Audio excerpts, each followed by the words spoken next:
during the pandemic, during the last 12 months, our country has really seen unprecedented levels of pain and suffering, at least anything that any of us have seen during our lifetimes. The life expectancy for Americans has actually dropped by a full year since this virus was, started spreading through our country. That's the largest drop we've ever seen as long as we've been recording these things. Our death total from COVID alone is approaching the number of deaths that occurred over 4 years during the bloody Civil War in our country. And so there are tens of millions of Americans right now who are dealing with tons of stress, with tons of grief, tons of anxiety. And we're seeing that, and it's not really a secret that when folks are feeling particularly, stressed or sad or angry or afraid, that they often will turn to a drink or a drug to try to feel better. And we're seeing that play out in the clinical data that's coming back, at least the preliminary data that's coming back, and in the in things like alcohol sales, pharmaceutical sales, the visitation for clinical offices. All those indicators are sky high right now. And so this seems like a perfect time to address this topic. And so that's the topic at hand. Now, when I was in college, I came across a book in the bookstore. It wasn't required of any course I was taking, but it just caught my eye. And it was called The Way of the Peaceful Warrior, a book that changes lives. It was written by a gentleman by the name of Dan Millman. Dan Millman is a gymnast. He was in college. He was a nationally ranked gymnast that was on a very clear path towards Olympic gold. And then he was in a terrible motorcycle accident where he was injured so badly that doctors feared he may not be able to walk again, let alone compete. And then something really amazing happened through tremendous perseverance and hard work and really good fortune. And if you're a spiritual person, I would say the grace of God, was able to fight back through that injury and not only walk again, but to compete, and to compete really well. He became an All-American gymnast and a gold medalist. And he wrote this book about that journey and about his philosophy of life. He called it The Way of the Peaceful Warrior. And he wrote a whole series of Peaceful Warrior books that followed this. I highly recommend them. And the premise of these books is the idea that when we have overwhelming challenges in our lives, we can face them with a warrior spirit, but we can do so in such a way that we don't have to cause unnecessary harm to others.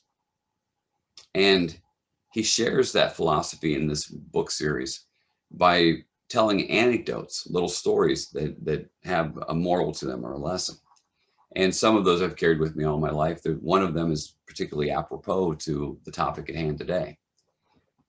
He tells the story of this young man who was out on his own for the first time, and he's very proud of this apartment that he has.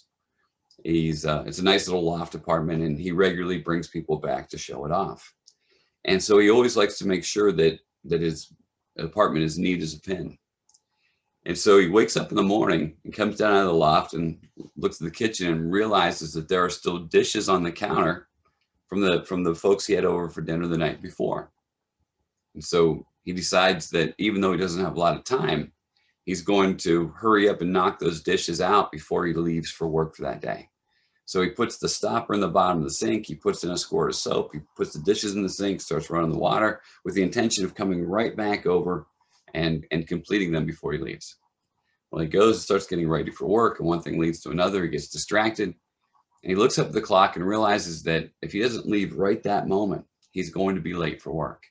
And so he dashes out the door, completely blanking on the fact that he's got the water running in the kitchen. Well, when he returns home after his shift, he opens up his apartment door and water comes whooshing out. And in that moment, he's faced with a dilemma. He has to decide whether he's going to run for the utility closet to grab a mop and start cleaning up all that water, or if he wants to to walk over across the kitchen and turn off the faucet first and then go start cleaning up the mess? Well, obviously the second option makes a lot more sense. And obviously that's a metaphor that in our lives, it's important for us to deal with the cause of our issues rather than just exerting or expending all of our time and energy trying to clean up the mess from that core issue, that causal problem. And so that'll be a theme that I return to periodically throughout the session today. The importance of being able to turn off that faucet rather than running for the mop, particularly in the form of a pill or a powder or a bottle or flour or whatever, to try to paper over our emotions rather than dealing with them. Now, if you've ever been through any of my sessions, then this won't be a surprise that I'm including this now, but it really ties right into the topic at hand. That as human beings, we are pleasure-seeking and pain-avoiding creatures. We have a survival system in our brain called the limbic system that drives us to seek pleasure and avoid pain, particularly as it applies to those things that are necessary for our survival, whether it's eating food or breathing or sleeping or procreating or taking care of our young or solving problems, etc. That we seek pleasure, we avoid pain because it helps us to stay alive. And the pleasure that we seek and the pain that we avoid can be either physical or emotional in nature. Now, physical pain's easy. You touch a hot burner plate and it burns your hand, you're going to recoil. That's reflexive. Right? And when it comes to emotional pain, then we're talking about anger, sadness, fear, stress, etc.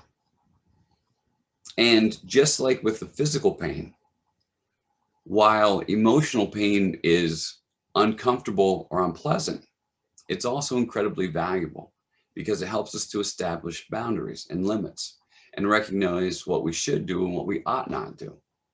And the emotional pain is particularly valuable when it comes to our interpersonal interactions.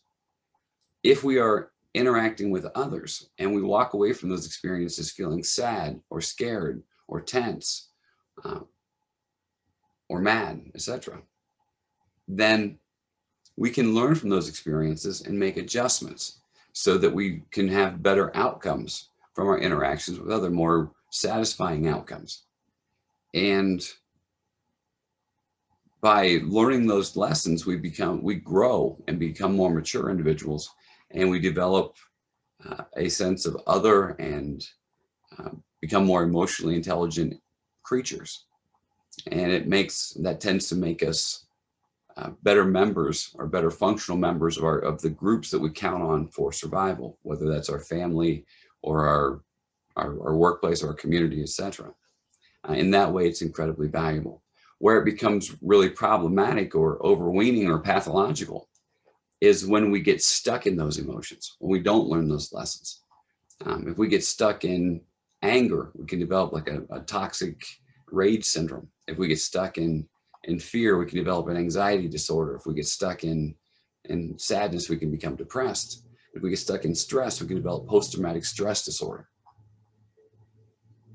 So the emotions in and of themselves are not good or bad. They have value, but it can become self-defeating or even self-destructive if we get stuck in those emotions to the point where we turn to behaviors that undermine our progress or our growth or development. Now, before I go to that, most of us can tell when we're feeling particularly stressed out or angry. We have that, at least have that self-awareness and that the ability to identify when those stressors are really getting to us. And often stress and anger are very closely related. Sometimes it's different. Even though we can identify when we're feeling stressed out, sometimes it's more difficult to quantify what that means. And so I'd like to take a little bit of time now to go over some of the common stressors that cause us to experience that sensation we identify as stress. And then to explain what goes on inside of our body how our body responds to those stressors, and how that interacts, how that affects our interactions with the world. And then again, going over some of those suggestions for how we can develop the coping mechanisms necessary to be able to process stress more efficiently and to be able to get more joy and more satisfaction out of life. Now, the first group of causes that are likely to cause us to experience stress are circumstances beyond our control. When we feel like life is happening to us rather than for us or because of us, where we feel like things that are happening are unfair or particularly unpleasant, and that we don't really have much say in what's going on. A great example is what's going on in our country right now with this crazy virus. How many lives have been turned upside down? How many people are staring across the table at that empty chair that we're hearing so much about?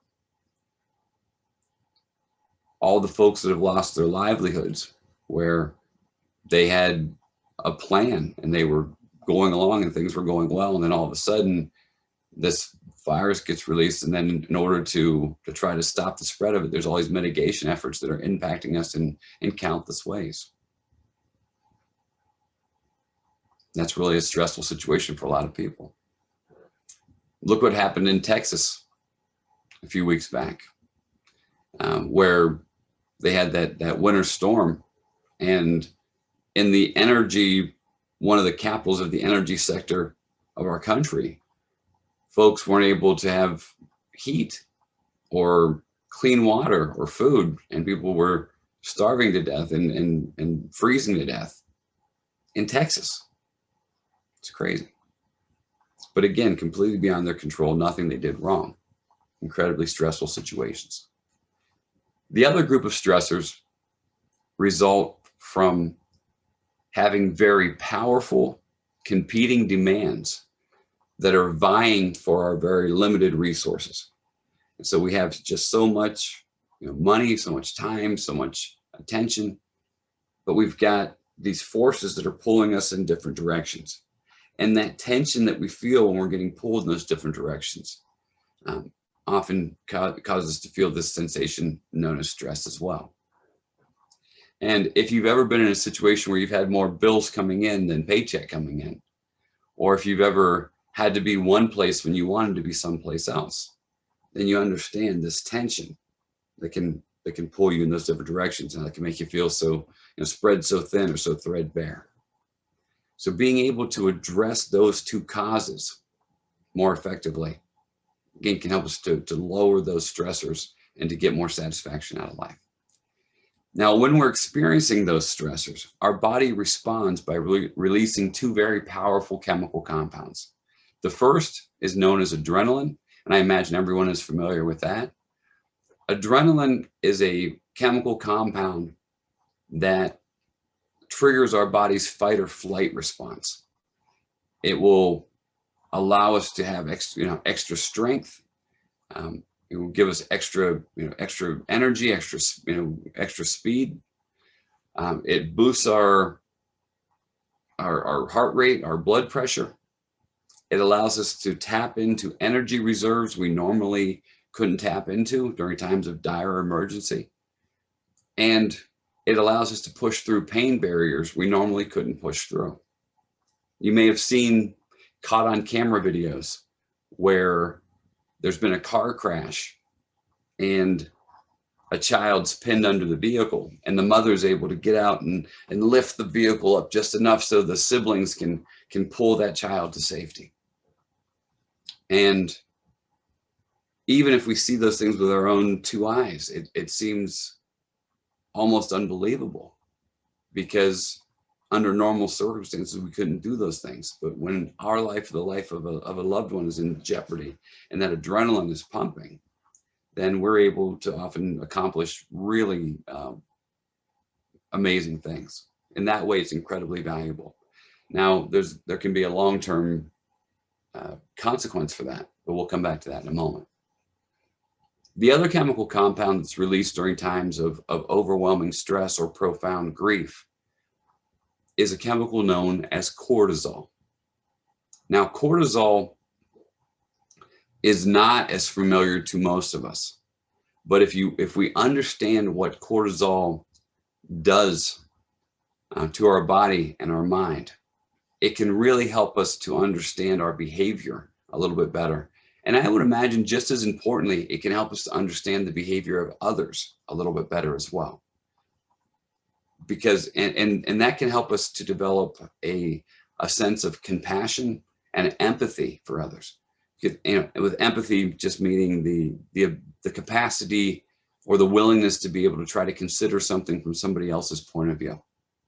And if we can understand things from those other people's point of view, instead of assigning motives to what they're doing, then that can help us to bring down that temperature and that stress as well.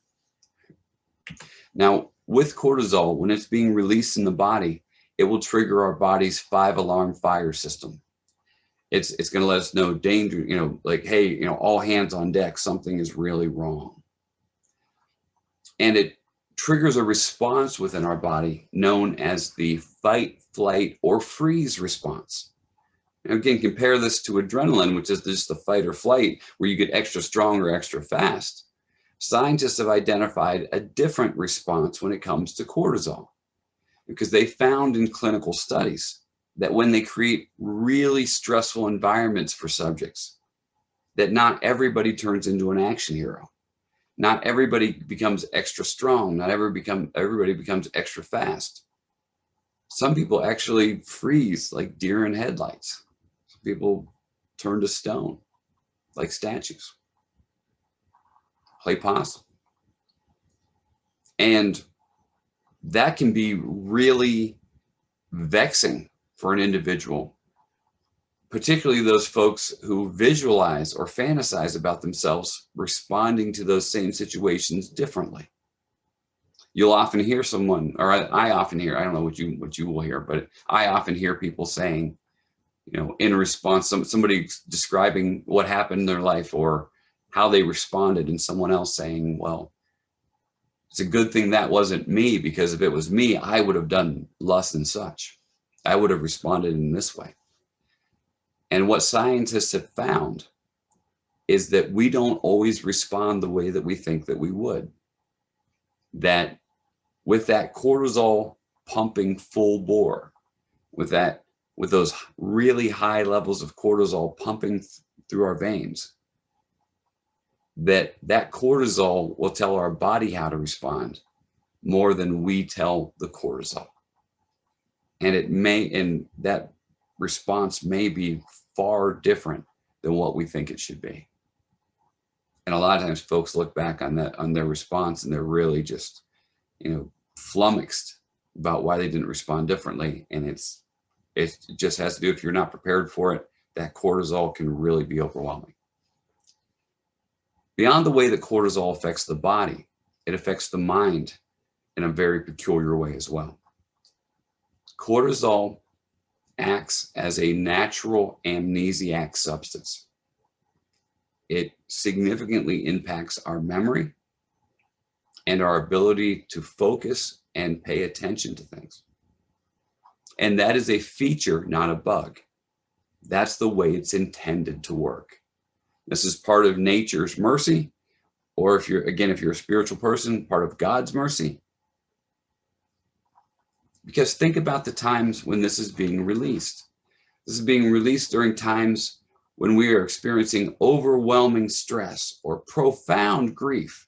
I'm talking about that soul-crushing, heartbreaking grief when we've experiences just unimaginable losses. Loss of the folks that are the nearest and dearest to us. These are times when we're experiencing our most unbearable emotional pain. And again, we're pleasure-seeking, pain-avoiding creatures. And so our body releases this chemical so that we don't have to remember just how badly we were hurting. And we don't have to carry the memory of that emotional pain with us through the rest of our lives. In that way, this is, again, incredibly valuable. Where it becomes really problematic is when we attempt to resume our lives prematurely, when we have to resume our responsibilities and obligations. And when we get back to those responsibilities and obligations, whether they're in our personal lives, at work, in our, in our family, in our homes, then if we attempt to resume those duties with that cortisol pumping full blast, and we can't think clearly, and we can't focus and concentrate and remember things, then that can really have a snowballing effect on our stressors.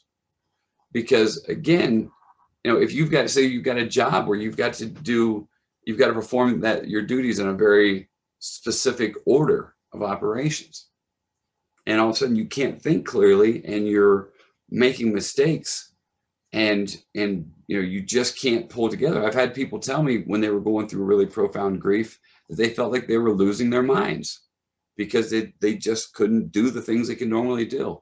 And that's natural, that's normal.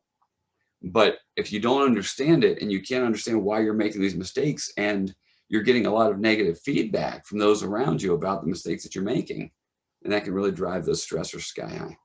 The same thing in our homes. If you've given obligations that you're going to do things, and you've promised you're going to pick the kids up from play practice, and then you're sitting in the kitchen having a cup of coffee, and all of a sudden you realize, oh man, I was supposed to pick the kids up 45 minutes ago, and they've been standing outside the gym in the cold waiting for you to get there. That can be a very stressful situation. Or even day-to-day operations like driving, things we take for granted.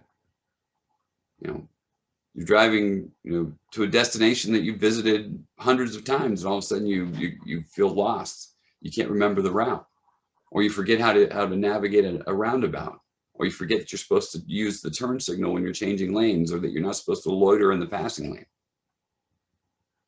And then you're getting tons of negative feedback from the other people on the road, where they're making crazy hand signals, or screaming profanity at you, flashing their lights, beeping their horns. All of a sudden, they can drive your stressor sky high. And if we have time, I'll share a little story about a little tip about dealing with road rage as well. Right? So, one other thing that beyond those things that it does with the mind, again, one other thing that the cortisol does with the body is it accelerates our aging. I shared 2 pictures here of Abraham Lincoln, taken exactly 4 years apart to the day. The picture on the left is a picture of Abraham Lincoln during his inauguration in 1861. The picture on the right is a picture of Abraham Lincoln 4 years later during his inauguration in 1865. And after only 4 years in office, after presiding over all the trauma and stress and grief of the Civil War, Abraham Lincoln looks like he aged 50 years in 4 years' time. And that can happen in our lives as well. Finally, if you are stuck in grief or stuck in stress, and you've got this snowballing stress going on, where you're just living at that survival, in that survival mode, just getting by on adrenaline or whatever. And you've got this adrenaline and this cortisol pumping because of these stressors. And both of these serve to elevate your heart rate, your blood pressure, and they're going to make us much more likely to be a candidate to experience a heart attack or stroke or an aneurysm or erectile dysfunction, etc. And some of these conditions are certainly not fatal, although they may be, but they can certainly be debilitating and can significantly impact our quality of life, and can have a snowballing effect on the other stressors in our life as well. So again, it's critical that we develop the tools and the skills necessary to be able to address these stressors in a timely, in an effective manner. And I hope that some of these tips will be effective for you. The overarching theme for these various tips and techniques is the idea of living a life that is more deliberate in nature, and living a life that's based on the scientific method. Now, the scientific method tells us that that by observing our experiences and paying attention to the cause and effect of those, of our decisions, that we can learn to make decisions that are going to more consistently yield favorable outcomes for us, that we can learn to live lives based on experience over wishful thinking. And so it's particularly important for us to look at our interpersonal relationships, and the decisions that we're making about the situations that we're placing ourselves into, the various stimuli that we expose ourselves to. And if we find that those people, places, and things are particularly upsetting or toxic, if just the thought of interacting with somebody gives you a pit in your stomach, if just the thought of being in a particular situation, makes your skin crawl, if just the idea of being, being exposed to a sight or a sound or a smell, is like nails on a chalkboard to you, then it's important that we decide whether or not we want to continue to do this thing that is unsatisfying for us, this thing that is not working for us. Are we going to continue to make the same decisions? Albert Einstein said that the definition of insanity is doing the same thing over and over again and expecting different results. And so, if you are interacting with a person and you find that you always walk away feeling upset, then we might want to make a decision about whether or not that's something we want to continue to do. And it is important to recognize that not every relationship in our life is meant to last forever. Some people are exes for a reason, spouses, ex-girlfriends, ex-boyfriends. Some people are formers for a reason, former colleagues, former friends, former employers, former employees. It's okay to look at our relationships, even if these are relationships that we've had for a long time, to decide if these are still working for us, if both people are contributing equally. And if they're not, then to make the decision whether or not that relationship is worth repairing, or whether that relationship is a relationship that we would choose to end. And if we choose to end it, that's okay. But it's a decision that's important for us to make if we want to be happy. Beyond that, it's important that we manage our time more efficiently. Different things have different value to us at different times in our lives. I can tell you, as a child, my toys were my most precious commodities. As I got a little bit older, it was my collectibles, my comic books, my coin collection, my trading card collection. I got a little bit older than that, it was my home, and then my investments. At this stage of my life, I've come to realize, as a 50-plus-year-old man, that my most precious commodity is my time. That from the time that we're born, our hourglass gets flipped over and our sand starts falling. And that's all the sand we're going to get. And what we do with that time is going to determine the quality of our life and the quality of our legacy. Are we making the world a better place? Are we going to leave the world a better place than we found it? Those are important questions for us to ask ourselves. And if you want to know what a person truly values, watch them. Don't ask them. The way that a person spends their time will show you what is truly important to them. And so in order to be able to utilize our time more efficiently, it's important that we organize it. And I encourage folks to utilize some kind of time management tool, whether it's a day planner or a calendar application. I personally choose Google Calendar. If you've got a Gmail account, you've got a Google Calendar already. If you've got a smartphone, you can download a calendar application. If you're old school and you just want to use a day planner, you can stop at a dollar store and get a day planner for about $1 or $2. But being able to visualize the time during the day and then being able to organize that time can make a tremendous difference about the satisfaction that we get out of life. I can't tell you how many people I talk to who, when I ask them what they have planned for that day, will tell me that they have to do this and I have to do this. And I'll say, well, what are you doing for the rest of the day. And those folks will say, well, I'm just going to kill time. They're just running out the clock on their lives. In order to avoid that, and I know that I squandered a lot of time before I started using these tools that I could never get back. So what I do now, what works for me, and which may work for you as well, is that I use Google Calendar and I front load my schedule, meaning that I put those things that I have to do during my day first, my obligations, my commitments, whether they're for self-care or for work or for other obligations. And I block out a set amount of time to get those things accomplished. And then during that time, I try to be as efficient as possible, limiting distractions and just focusing in on my productivity. And during that time, I even prioritize those tasks into 3 categories: those things that must get done, those things that I should do, and the things that I'd like to get done if I have time. And I always make sure, without exception, that I do those things that I must do first, because I know that if I don't get those things done, that they're going to haunt me for the rest of my day. They're going to hang over my head like a black cloud and suck the joy away from the things that I have to do that I'm doing after that. But when I get to the cutoff time for the time that I've set aside to take care of my obligations, and I try to make that a hard stopping point, unless something really, some emergency comes up. Then at the end of that time, I take off my work hat, I put on my home hat, and then I make sure that I plan things on that schedule that I want to do, because I know that I always do better when I have fun things to look forward to.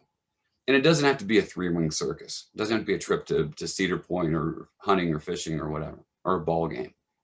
I mean, at this stage of my life, sometimes it's a nap or a nice meal or spending the evening with my family.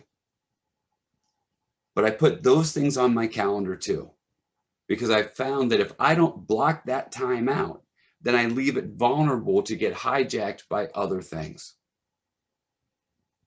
And I can find myself having that time slip away while I'm not paying attention.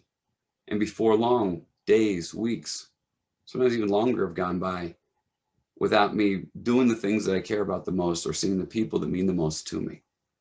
And again, if time is our most precious commodity, doesn't it just make sense that we should invest the most of our time in the people that mean the most to us, the things that mean the most to us, instead of squandering it on those things that don't? Okay. Now, beyond that, it's important that we practice deliberate self-care. Particularly if we have people who count on us. Some of us have folks or creatures that count on us for their very survival. Our children, our pets, our mates, our parents, if we're fortunate enough to still have them, or our grandparents, or elderly aunts or uncles, etc. Nieces, nephews. If we don't take care of ourselves, if we're not here to care for them, what's going to happen to them if we just leave them to the tender mercies of this world? It's critical that we practice good self-care and that we take care of ourselves physically, emotionally, spiritually, and financially. Because you know what? It doesn't matter how good our intentions are if we don't plan and make for those contingencies. We can have the best intentions in the world, but if we've made no deposits, we can make no withdrawals. Success happens if we plan for it. And I know that not everything is controllable. If we control the controllables, we can get more control over the things that mean the most to us. So one of the most important things we can do to care for ourselves is make sure we're getting plenty of sleep. And most Americans don't do that. I hear 2 common excuses from people about why they don't get enough sleep. And by the way, if you're not sure if you get enough sleep, a good gut check question we can ask ourselves is, do I consistently wake up without an alarm feeling well rested? And if you don't, then you're not getting enough sleep. Now, those 2 excuses include the first one, which is there's just not enough hours in the day. How many times have we heard that? And to that, I say nonsense. Bullpucky. We all have exactly the same number of hours in the day. It's what we do with those hours that's going to make the difference about whether or not we can block out the time we need to get the rest that we need. One of the most important things we can do is put down our toys. If we put down our toys, and the average American spends 7 hours a day of screen time. Just cut that in half. And all of a sudden, just think how much better you'd feel with 3.5 extra hours of sleep. The other excuse that people make is that, and this is kind of irksome to me, when folks will say that they acknowledge they're not getting enough rest, they acknowledge that they're unproductive and miserable because of their lack of sleep. But they say, you know what, I'm an adult and I'm not going to sleep my life away. And to that, I'm just, I get exasperated, because it's just a shortcut to thinking. It's a refusal to address a problem that they've acknowledged. For those folks, I would ask them one simple question. What do you value more? The quantity of your waking hours or the quality of your waking hours? What good does it do a person to be awake for 20 hours a day if they're so fatigued and exhausted and miserable and confused that they can't get anything done and that nobody can stand to be around them? Wouldn't it make more sense to be awake for 15 hours a day and feel well rested and to have the energy you need to do the things that you want to do and to be able to be pleasant and present during conversations and have people want to be around you? But again, it boils down to the decisions that we make. And if you're trying to get more sleep and you're setting the time aside and you're not getting the sleep that you need, there's a whole science behind it, behind getting better sleep, called sleep hygiene. I'd encourage you to check it out. I could do a whole hour on that alone. Beyond that, it's important that we plan our meals deliberately and that we plan to eat nutritious food. And when I approach this topic, a lot of people roll their eyes. They've been hearing this since they were in kindergarten or before. And they say, you know what, why are you saying this? We all know this. There's a saying in Eastern philosophy that I'm fond of that says, to know but not to do is still not to know. To know but not to do is still not to know. If you've ever had to train somebody on the job, you may have come across that individual who you're teaching how to do something properly, and they keep saying, I know, but doing it wrong. That's what I'm talking about. What good does it do us to have the concept down if we don't put it into application, if we don't apply it in our lives? And so it's important that we plan those meals so that we get the nutrition that we need to have the energy that we need and the chemicals that we need to make the chemicals that we need to stay alive, the building blocks to make those chemicals. And we do that by planning our meals well instead of stuffing our face full of garbage, of food-like stuff. And our body will live longer without food than it will without water. So it's critical that we stay hydrated and that we drink plenty of clean, healthy water. You may have seen the news stories about PFAs in our water supply. PFAs, like puffy, furry animals. That's not what it stands for. It's a long chemical name. But these are industrial chemicals that have been pumped into our soil for decades now. And scientists have identified that these are highly carcinogenic, meaning cancer causing. And they have now been pumped into our soil for so long that they've leached into our deep water table. And in communities where there are at least 7,000 nanograms of PFAs per milliliter of water, then the livestock, the wildlife, the pets and the human population there are starting to develop cancerous tumors in younger and younger populations. It's important that you drink water that is free of PFAs. And there are two chemical processes that I'm aware of that will remove the PFAS from our water. The first is distillation, so drinking distilled water. In my household, we only drink distilled water, and we only give distilled water to our pets. And it's not because we're particularly bougie or fancy. It's because we care about our well-being and the well-being of the animals that we love. If you live in a rural area and you get your water from a well, then using the reverse osmosis filters will also remove PFAS from the water supply. But if you're just drinking tap water, or you're drinking tap water that's going through a standard commercial filter like a Brita filter or a zero filter, those do not remove the PFAS, at least according to the best science that I've seen. And so although that water may taste fine, the water quality may be more on par with that from Flint, Michigan than we're willing to admit.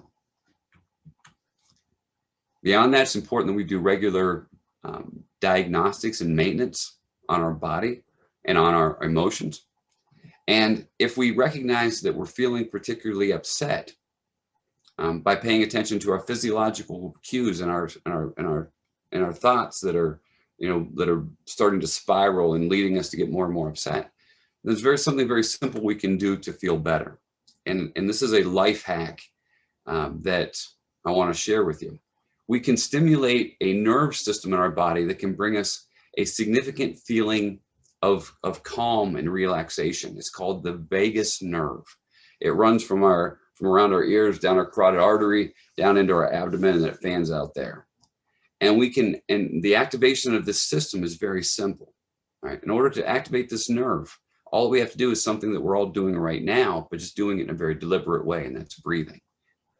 Now, in order to hack into this vagus nerve and to bring about this physiological feeling of calm and relaxation, to bring down our heart rate and our blood pressure, all that we have to do is to practice this take these deep cleansing breaths and practice this deep breathing technique.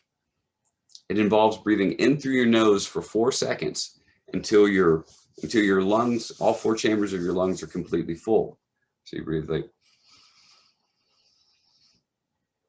and you'll notice that on that 4 count, as you're breathing in and pushing your lungs out, you really feel the pressure against your belly and your lower ribs. And then breathing out through your mouth for 8 seconds, like you're almost like you're whistling, but without making any noise. So.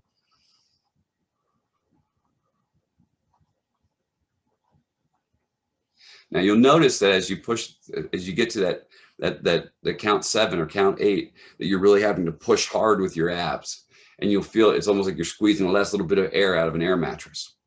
And that's how it's supposed to feel.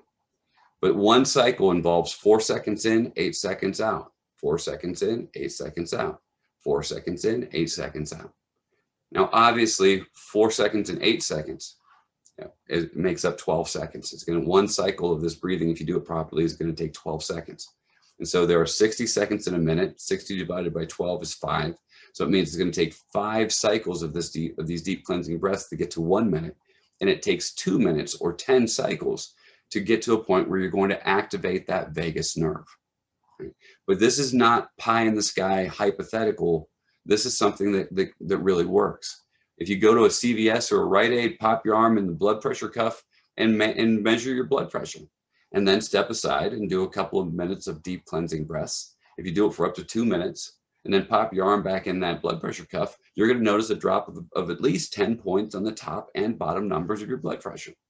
And if you continue to do the deep cleansing breaths for up to 5 minutes, you'll continue to see gradual decreases in your heart rate and blood pressure until you get up to that 5-minute mark. And then science has found that you hit a point of diminishing returns after that. But it's something you can do wherever you are, and it can make a huge difference in helping you to calm down. Beyond that, it takes your thought process from the emotional left side of your brain to the rational right side of your brain. And it gets you to the point where you, instead of thinking about that thing that's upsetting you and stressing you out, making you angry, you can instead focus on those breaths, on that process. And you can send yourself calming messages like, it's not worth getting upset over this. Things always work out. The workday is almost over. I don't want to I don't want to make a mistake that's going to get me into trouble. My mom was an elementary school librarian for many years. And when I would go to visit her, she'd often have to walk her students back to class after their library time. And they would line up, particularly her younger students, the second and third graders. When they would line up, they would have to stand 2 by 2 in line and hold the hand of the person next to them. They'd put their outside hand in their pocket. And then before they entered the hallway, they would all have to make a bubble of air in their cheeks, like that. And they would have to maintain that bubble the entire time they were in the hallway. And the reason why they had to make that bubble is because we can't talk when we make a bubble. You can either talk or make a bubble, but the two behaviors are mutually exclusive. The same thing applies to the deep cleansing breaths. We can either talk or we can take deep cleansing breaths, but we can't do both at the same time. And so that 2 minutes buys you time to send yourself those calming messages before those escalating thoughts take over and lead you to do or say something that you can't take back. That again is going to snowball the stressors and make your situation far worse. And we don't have to wait until we're particularly upset before we decide to be happier people. We can consciously choose to adopt an attitude of gratitude. We can choose to be grateful for the good things in our lives. And if we think about it, there are often far more things that are going right than the small things that are going wrong in the moment. Now, I'm not saying to ignore those small things and don't take corrective action. That's kind of what this is all about. But if we focus more on the good things and don't awfulize or exaggerate or overinflate how bad this small glitch is, then we can often be much happier people and find more joy and satisfaction in life. But we can't be both hateful and grateful at the same time. Again, those are two mutually exclusive concepts. And then finally, it's important that we learn to manage our emotions more deliberately. This is the whole point of this exercise today, that we learn to shut off that faucet rather than running for the mop, particularly as it applies to managing our emotions more efficiently so that we don't feel so compelled to run for a drink or a drug to try to feel better. That we don't self-medicate with those substances. A good rule of thumb is to never take a drink of alcohol when we feel like we need one. Now, I can tell you from personal experience, particularly during my 20s, that there were lots and lots of times when I took a drink when I wanted one. And I can tell you there were probably just as many or maybe even more times when I took a drink when I really, really wanted one. But when I got to the stage of my life where I was drinking alcohol because I felt like I needed a drink, that was problematic. Because at that point, I had convinced myself that putting that powerful sedative drug, ethyl alcohol, into my body was the only thing that was going to make me feel better. And if the only tool in your tool belt is a hammer, everything starts looking like a nail. And at that point, I had become alcohol dependent. And I needed help. Now, fortunately, as humans, if we can learn to behave in a particular way, then we can learn to behave differently if we're willing to do so. But again, it often takes help to do that. Now, if we need help, it's important that we're willing to ask for it. It's not a sign of weakness, it's a sign of strength. But if we need that help, it's critical that we remember that we are responsible for asking for that help. That it's not fair for us to expect anybody else to be a mind reader. An uncommunicated expectation is really nothing more than a premeditated resentment. I want something from you, I need something from you, and I don't communicate that to you, and then I watch you to see if you're going to do that thing that I need you to do, but then you don't do it, so then I get disappointed and I get angry and I play it over and over in my head until I develop a grudge and a resentment towards you. That's not fair. And it tears relationships apart. But I see it happen in people's lives all the time. I hear people, particularly, spouses and long-term partners, complaining about each other. And I'll often intervene and ask the person, well, have you talked to the other person about this thing that's upsetting you. And it's amazing how often the response is, well, no, I haven't talked to them about it, but if they love me, they would just know. How does that work? You know, if we care enough about it to allow it to upset us, that it's important that we have the maturity to be able to talk about that thing. And if we talk about it, you know, lo and behold, you may find that that other person wants the same things you do, but they've been reluctant to talk about it too, or maybe even been afraid to talk about it. Or sometimes just as valuably, you may find that other person wants completely different things than you do. And if those things are unreconcilable, then you may be better off, you know, parting as friends and going and finding other folks that want the same things that you do.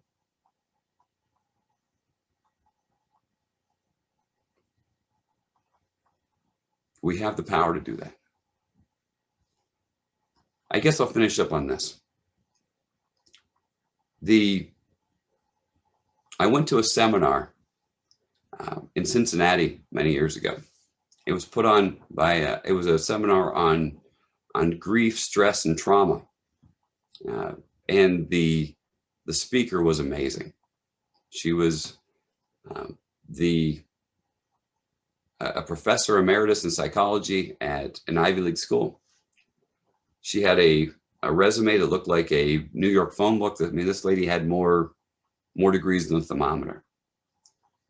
And she was an amazing speaker, consummate professional. And throughout the course of the day, though, she shared with us a couple, and some of the things that I learned during that seminar are things that I'm sharing now, and things that I carry with me, you know, during my day-to-day life. But she shared with us that she had a couple of foibles. One of them was that she was afraid to fly. She understood how flight worked, and she just didn't like putting her life in somebody else's hands, and so she avoided it whenever she could.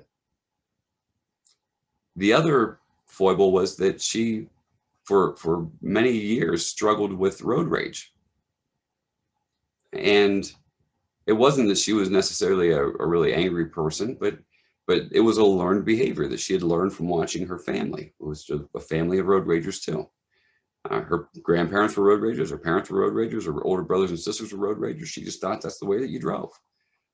And to be honest, they spent a lot of time on the Jersey Turnpike, where people drove very aggressively and erratically and dangerously. And so, you know, she would find herself, you know, rolling down her window and, you know, reaching out the window and, you know, and flipping people off and screaming profanity. And, you know, and she just thought that was what you did when you drove.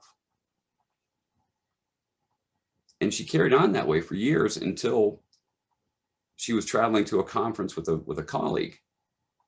And the colleague witnessed her behaving this way and was just mortified. And her colleague offered her a suggestion that she says she's carried with her ever since. And I'm going to share it with you now.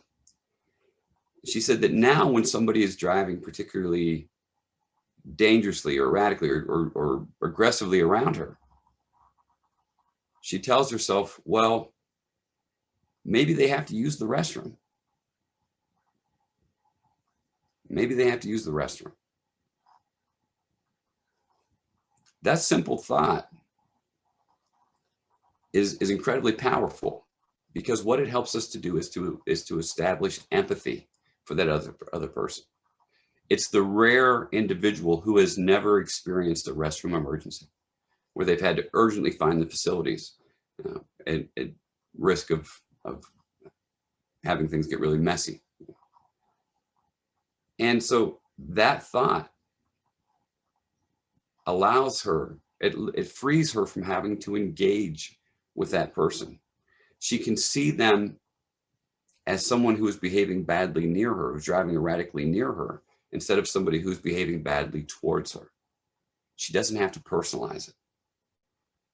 And so she says now when somebody's driving particularly aggressively, she looks for the very first opportunity to move over, let them get past. She consciously chooses to become an ally to that person rather than an adversary. She said that, you know, as they go past, she prays for them. She hopes to get to the destination safely. She said, but she gets to her destination happier. Hopefully they do too. And she doesn't have to let it ruin her happiness in the moment or the rest of the day. And she certainly doesn't have to endanger her safety or anybody else's by playing tit for tat on the road. I really hope that you've heard something today that is of value. I hope that you've heard something that you can take with you and to think about how you're doing some things.